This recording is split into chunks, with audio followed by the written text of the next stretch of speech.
¿Cómo puede un alimento producido por insectos, almacenado dentro de cera y sin ningún tipo de refrigeración, permanecer intacto durante años, décadas o incluso siglos dentro de un frasco sin echarse a perder? La respuesta está en una fábrica viva que controla enzimas, humedad, temperatura, ventilación y almacenamiento con una precisión impresionante. Esto hace que, dentro de una simple cucharada de miel, exista un trabajo tan gigantesco que ninguna fábrica humana podría reproducir de la misma manera. Pero, ¿cómo logran criaturas tan pequeñas producir algo tan complejo, tan valioso y tan preciso? ¿Y sabes qué es lo más increíble? Que toda esta producción ocurre en la oscuridad, sin motores, sin electricidad y sin que una sola abeja reciba una orden. Un frasco de miel comienza con miles de vuelos, incontables flores y una fábrica viva que nunca duerme. Antes de llegar a tu mesa, este oro líquido pasa por el cuerpo de las abejas, madura dentro de pequeñas cámaras de cera y solo entonces puede ser recolectado. Sean todos muy bienvenidos al canal Fábricas y Hechos. Hoy entrarás en el corazón de una colmena, presenciarás el nacimiento del llamado oro líquido y descubrirás cómo las flores, las abejas, los panales y la tecnología se conectan hasta transformar la naturaleza en un producto presente en millones de hogares.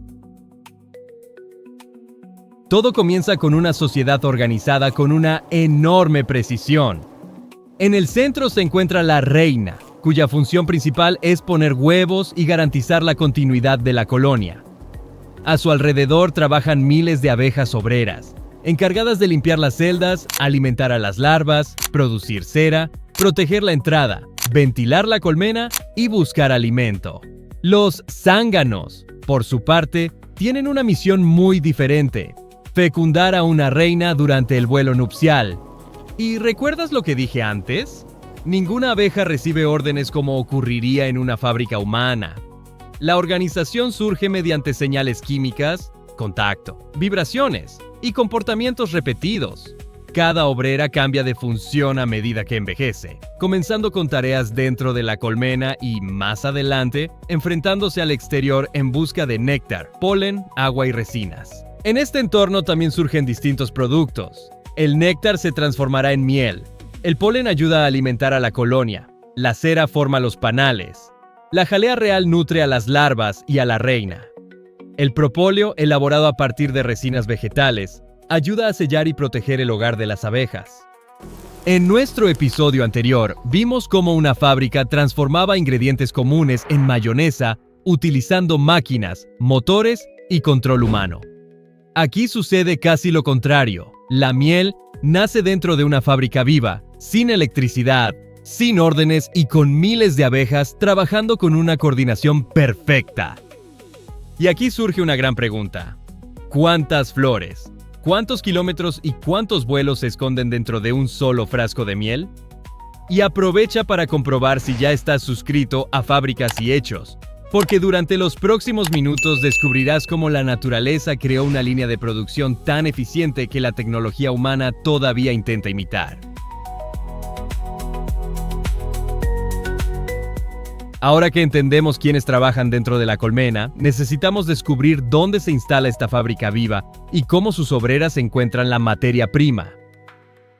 En la naturaleza, las abejas ocupan cavidades en los árboles, grietas y otros espacios protegidos. Cuando son criadas por apicultores, viven en cajas diseñadas para facilitar la inspección, el manejo y la extracción de la miel, causando el menor daño posible a la colonia. El conjunto de colmenas ubicadas en un mismo lugar recibe el nombre de apiario. No es simplemente un estacionamiento de cajas. El lugar debe ofrecer agua, flores, refugio, acceso y una distancia segura de zonas transitadas. También exige atención al uso de pesticidas agrícolas en los alrededores. Algunos apiarios permanecen en el mismo sitio durante todo el año. Otros se trasladan para seguir distintas floraciones. Así surgen mieles asociadas con naranjos, eucaliptos, cafetales y muchas otras plantas. El sabor, el color y el aroma cambian porque cada origen ofrece una combinación diferente de néctar. El cuidado exige mucho más que esperar a que el frasco se llene. El apicultor comprueba si la reina está activa, si hay alimento, si existen señales de enfermedades o parásitos y si el espacio permite el crecimiento de la población. Durante los periodos de escasez, una mala decisión puede debilitar a la colonia. Nunca debe extraerse tanta miel que las abejas se queden sin reservas. Cuando comienza la floración, las abejas recolectoras entran en acción. Buscan colores, aromas y rutas aprendidas en vuelos anteriores. Sus ojos compuestos perciben un mundo diferente. Las abejas pueden ver parte del espectro ultravioleta, una franja invisible para los seres humanos. Muchas flores presentan patrones ultravioletas que funcionan casi como flechas y señalan dónde se oculta el néctar. Encontrar una buena fuente es apenas la mitad del trabajo. La abeja debe regresar e indicarles a sus compañeras dónde se encuentra el alimento. Para hacerlo, ejecuta la llamada danza del meneo, también conocida como danza de las abejas. Se trata de un sofisticado sistema de comunicación estudiado por el zoólogo austríaco Karl von Frisch y que forma parte del llamado lenguaje de las abejas. Durante el movimiento, la dirección del recorrido indica el camino con respecto al sol, mientras que su duración ayuda a comunicar la distancia hasta las flores. Dentro de una colmena oscura, el cuerpo de la abeja se convierte en un verdadero mapa.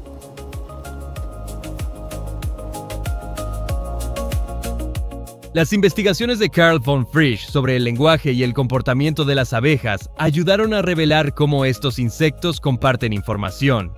En 1973 recibió el Premio Nobel de Fisiología o Medicina por sus descubrimientos sobre el comportamiento animal, incluidas sus investigaciones pioneras acerca del lenguaje de las abejas. Las recolectoras también utilizan olores, puntos de referencia y el paisaje para orientarse. Dependiendo de la disponibilidad de flores, pueden recolectar cerca de la colmena o recorrer varios kilómetros. Cuanto más lejos se encuentre la floración, mayor será el gasto de energía. Por eso, la ubicación del apiario influye tanto en la salud de las abejas como en la producción. Durante el vuelo, una abeja puede acercarse a los 20 km por hora, aunque el viento, la carga y el entorno modifican su velocidad. Sin embargo, cada viaje aporta una cantidad minúscula. El buche melario, una bolsa separada del estómago digestivo, transporta el néctar. Cuando está lleno, puede representar una gran parte del peso de la abeja. ¿Y cuántas flores se necesitan para llenar un frasco? No existe una cifra universal, porque la cantidad y la concentración del néctar varían según la planta, el clima y la temporada. Aún así, un envase comercial puede concentrar millones de visitas a flores. Cada cucharada reúne miles de decisiones de vuelo y recolección. Al posarse sobre la flor, la obrera extiende la probóscide, parecida a una pequeña lengua, y succiona el néctar. En ese instante, comienza una transformación invisible. El líquido entra en el buche melario y entra en contacto con enzimas producidas por la propia abeja. Estas empiezan a modificar los azúcares incluso durante el viaje de regreso. Además del néctar, las abejas recolectan polen, agua y resinas. El polen se transporta en las patas traseras y sirve de alimento para la colonia. El agua ayuda a regular la temperatura. Las resinas vegetales se procesan para formar el propóleo, utilizado principalmente para sellar y proteger la colmena. Esto significa que la miel, el propóleo, el polen y la jalea real no son la misma sustancia. La miel nace principalmente del néctar transformado y concentrado. El propóleo proviene de materiales resinosos. La jalea real es una secreción producida por las abejas nodrizas para alimentar a las larvas y, de manera especial, a la reina. Cuando la recolectora regresa, su carga todavía está muy lejos de la miel espesa que conocemos. El néctar contiene mucha agua y debe pasar por transferencias, reacciones y evaporación. La materia prima atravesó campos, fue localizada mediante sentidos extraordinarios y transportada durante kilómetros. Ahora entrará en la línea de transformación oculta dentro de la colmena.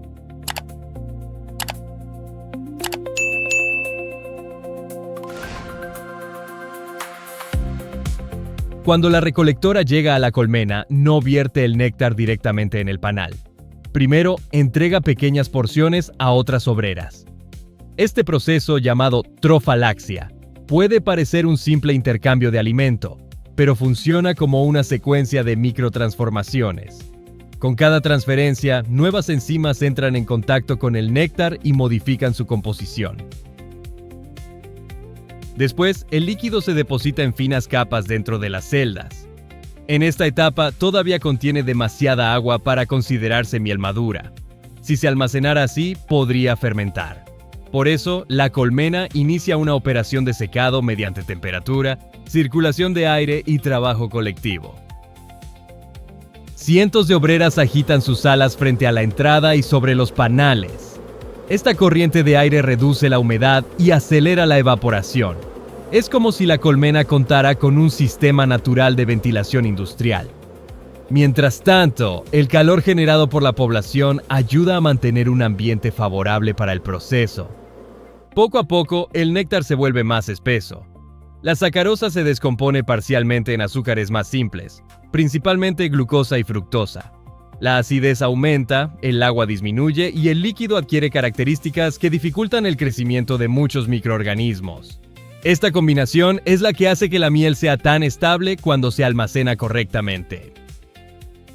Pero, ¿cómo saben las abejas que ya está lista? Perciben cambios en la consistencia y en la humedad. Cuando el contenido alcanza el punto adecuado, cubren cada celda con una tapa de cera llamada opérculo. Un cuadro casi completamente operculado es una de las principales señales de maduración que observa el apicultor. Los panales también son una obra de ingeniería. Sus celdas hexagonales aprovechan el espacio y el material con una enorme eficiencia. La cera es producida por glándulas de las abejas obreras y aparece en forma de pequeñas escamas. Después, se mastica, se moldea y se incorpora a la estructura. Cada pared parece delicada, pero sostiene alimento, crías y miles de abejas. Y hay un mito que conviene aclarar. La miel no es vómito en el sentido común de la palabra. El néctar permanece en el buche melario, una bolsa especializada y separada del estómago digestivo. Se regurgita de forma controlada para transferirlo y procesarlo, sin recorrer el mismo camino de la digestión normal. Tampoco existe propóleo mezclado de forma natural con la miel en cantidades relevantes. El propóleo proviene de resinas vegetales y sirve para sellar grietas y proteger la colmena. La jalea real, en cambio, es una secreción de las abejas nodrizas. Cada producto nace de una función distinta dentro de esta fábrica viva. Y aquí se encuentra uno de los mayores secretos del oro líquido. La abeja controla la humedad, la temperatura, la ventilación, el almacenamiento y la protección. Todo sin motores, sensores electrónicos ni supervisores humanos. Ahora que la miel ha madurado y los panales han sido sellados, surge un nuevo desafío. ¿Cómo extraer esta riqueza sin destruir la colmena, perjudicar a las crías ni dejar a las abejas sin alimento? Es entonces cuando comienza el cuidadoso trabajo del apicultor.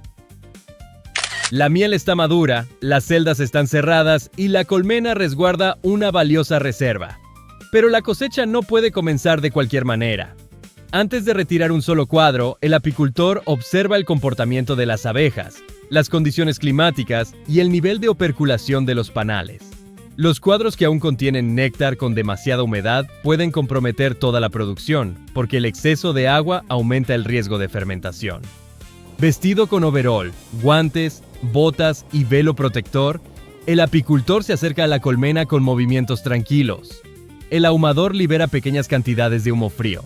Esto ayuda a reducir la reacción defensiva de las abejas, pero debe utilizarse con cuidado.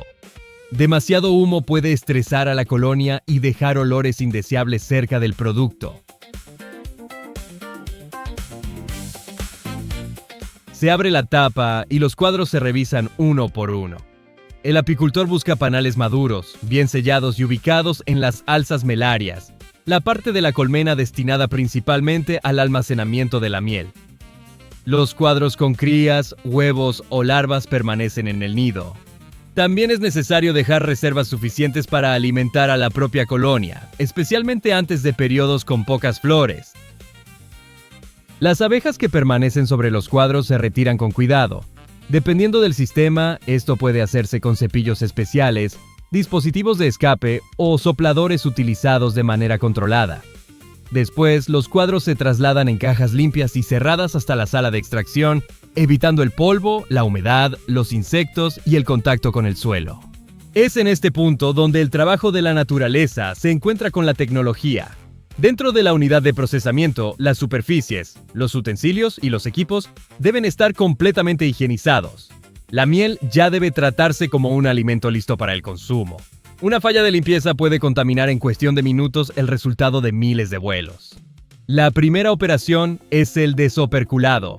Con un cuchillo caliente o un tenedor de acero inoxidable, el trabajador retira la fina capa de cera que sella las celdas. Los panales dorados quedan abiertos y la miel comienza a escurrir lentamente sobre la mesa de desoperculado. La cera retirada no necesariamente se desecha. Después de separarla y limpiarla, puede reutilizarse en nuevos productos o reincorporarse al ciclo de producción. Ahora los cuadros entran en la centrifugadora. Se colocan en soportes alrededor de un eje y comienzan a girar. La fuerza generada por el movimiento expulsa la miel fuera de las celdas y la proyecta contra la pared interna del equipo. El líquido desciende hasta el fondo y sale por una válvula. Lo más ingenioso es que el panal puede permanecer prácticamente intacto y regresar a la colmena, evitando que las abejas gasten una enorme cantidad de energía en reconstruirlo. Imagina la magnitud de este detalle. Producir cera exige alimento y energía de la colonia. Cuando los panales se conservan, las obreras pueden concentrar más esfuerzo en la recolección y el almacenamiento. Una sola decisión de manejo puede cambiar la eficiencia de toda esta fábrica viva.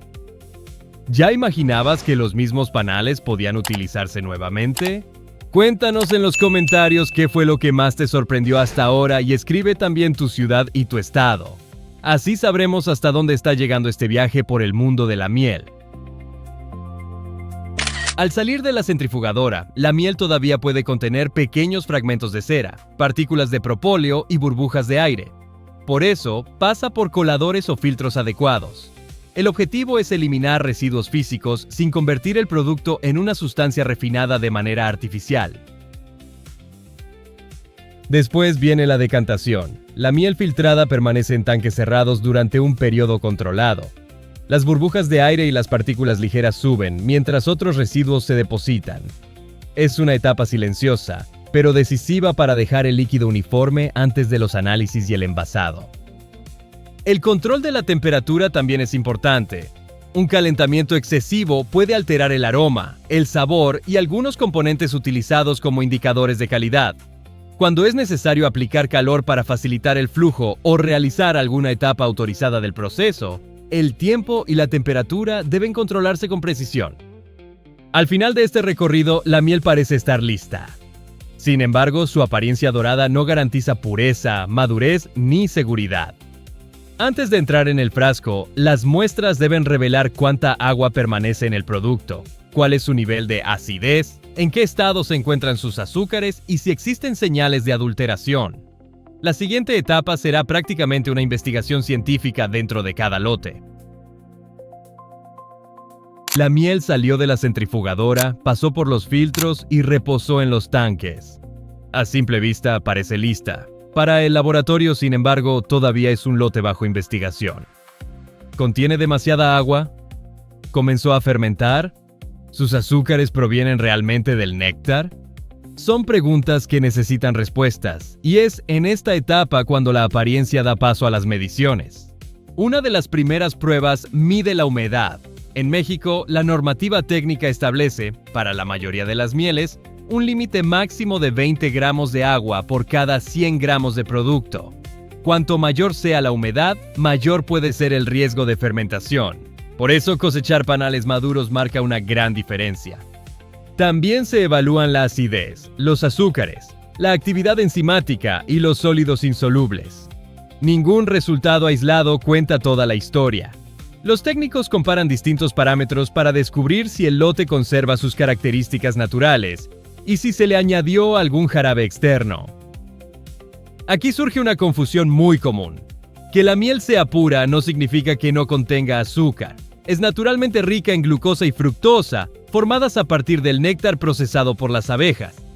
Sin azúcar añadida significa que no se incorporaron azúcar de caña, glucosa comercial, jarabes de maíz ni otras fuentes. De acuerdo con los estándares internacionales, un producto vendido como miel no debe contener ingredientes adicionales. ¿Y qué hay de las pruebas caseras que circulan por internet? Cuéntame. ¿Alguna vez hiciste una? Poner miel en agua, quemar una gota u observar cómo escurre no demuestra su pureza. La humedad, la temperatura, el origen floral y la cristalización modifican el comportamiento del producto. Para confirmar una adulteración, se necesitan análisis especializados. La cristalización también confunde a muchas personas. Cuando la miel se vuelve espesa o granulada, algunos consumidores creen que se echó a perder o que le agregaron azúcar. En la mayoría de los casos, se trata de un proceso natural provocado por la formación de cristales de glucosa.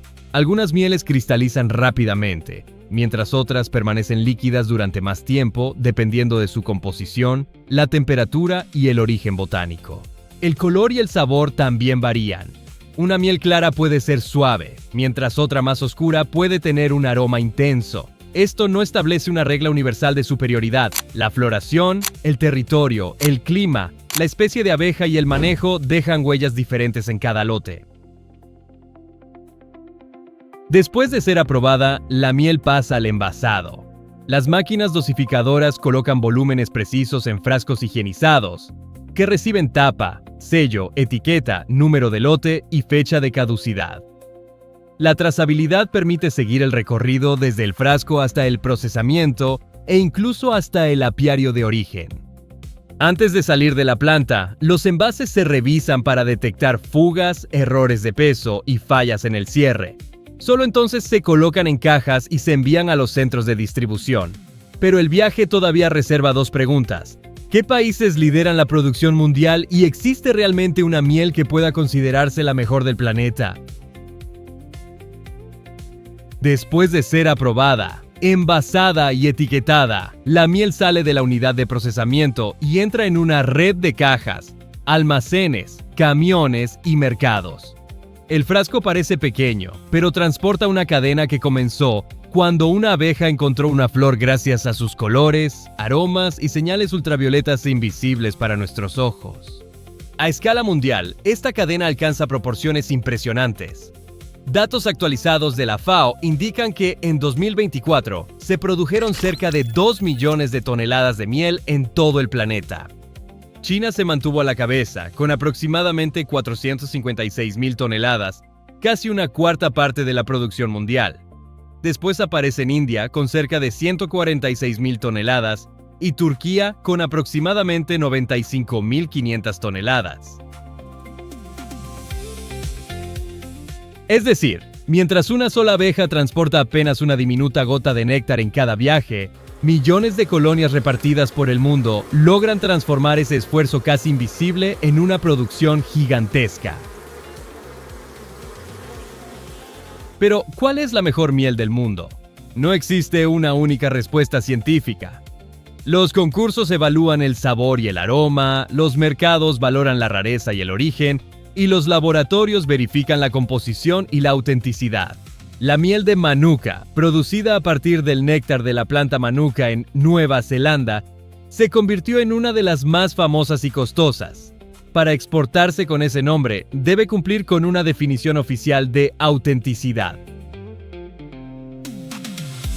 El apodo de oro líquido también cobra sentido. La miel concentra trabajo biológico, energía de las flores, conocimiento del apicultor y un proceso que no puede acelerarse sin límites. También existe un valor que no cabe dentro del frasco.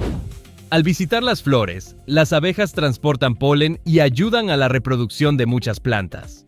Cuidar los apiarios implica evitar cosechas excesivas, vigilar enfermedades y reducir los riesgos provocados por los pesticidas.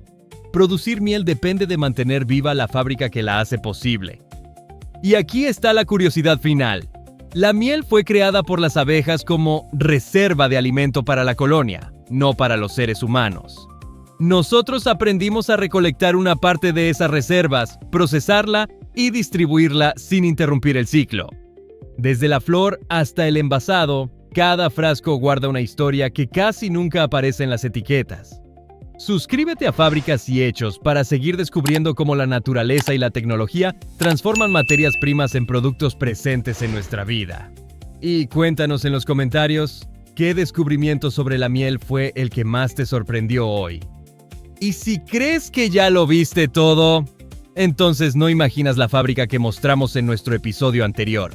¿Ya está apareciendo en tu pantalla? Haz clic y acompáñame a descubrir otro secreto oculto aquí, en Fábricas y Hechos. Te mando un gran abrazo. ¡Te espero allá!